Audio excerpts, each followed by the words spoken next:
So you just said there 3%. Pete Hegseth at the Shangri-La Dialogue put forward a figure of 3.5%. Is that something that you agree that we do need to commit to, and just remembering this is a 10-year window?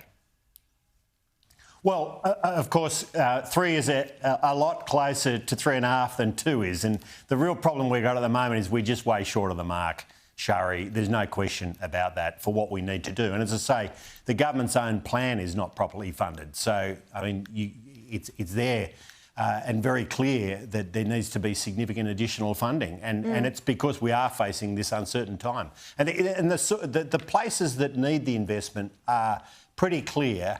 What's also clear is we need to make sure that every dollar is invested well, Sharri.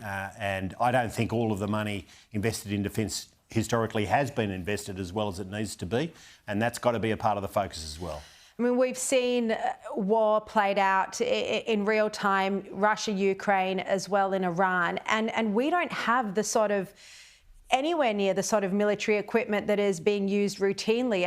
Drones being the most, I mean, and relatively inexpensive. We just don't have that capability, automated drones. Yeah, you're absolutely right. I mean, the drones is a good example, and counter-drone technology, of course. We're seeing extraordinary advances on that in the Ukraine war. We also saw it from Israel with extraordinary use of technology by Israel in Iran, very effective.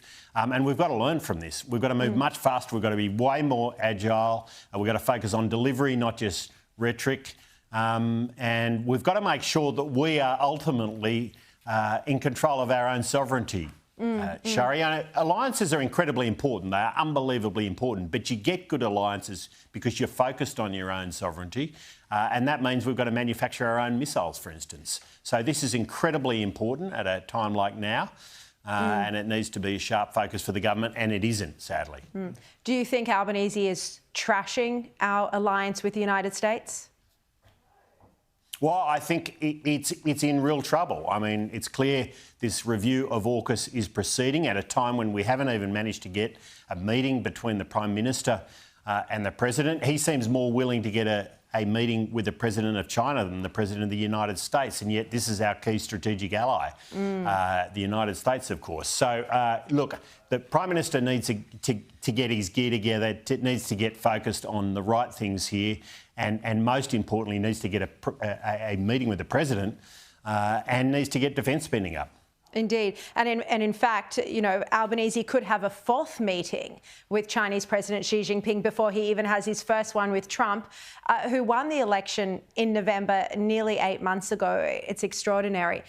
Now, Albanese failed to come out and support America's strikes on Iran's nuclear facilities on Sunday. Should he have done this straight away in support of our ally? Yes, absolutely. I mean, this was the right thing for the United States to do. Israel was entirely entitled to take action against Iran because there's an ongoing existential threat for Israel created by Iran, and not just through direct attacks, but through proxies, of course, over a long period of time. And so it was well within the rights of Israel to do what it did, and absolutely appropriate for the United States to support it. And I think the United States has played a very deft hand in the approach it's taken on this. So, yes, Albanese should have supported. He didn't. I mean, what worries me here, Sharri, is that there seems to be an anti-US alliance sentiment coming from Albanese and others in the government. And I think that is very dangerous at a time like this. These autocratic regimes are flexing their muscles. Democracies and open societies like ours need to band together, and we need to work together. And that's the only way we're going to make sure that we're safe in a difficult time. Absolutely. It's so refreshing to hear some common sense there. Now, just on another topic, there's been debate about quotas today. Susan Lee has said she's open to them. You have said you don't support them. But the key point is having more women in politics. And there are now fewer women in shadow cabinet under Susan Lee than there were under Peter Dutton. Were you, Angus Taylor, shocked to see your colleagues, Jane Hume, Sarah Henderson, Jacinta Nampijinpa-Price and Claire Chandler, dumped from shadow cabinet? Well, of course, that's an extraordinary group of very capable women who I worked very closely with in the last term of government, in many cases before that, or last term of Parliament, sorry, and in many cases before that when we were in government as well. And yeah, it was disappointing not to see them in the cabinet. I am confident they will all play an important role in public life in the coming months and years, and we need more women like them, Sharri, and I certainly hope and encourage all of them and others to get on with it, because we need women exactly like them. You'd have them back if you became leader in the future? Well, I'm not going to speculate on that. My focus is on defence and becoming the Defence Minister. That's the goal, Sharri. But what I would say is they're an extraordinary group of very capable women, and we need more like them.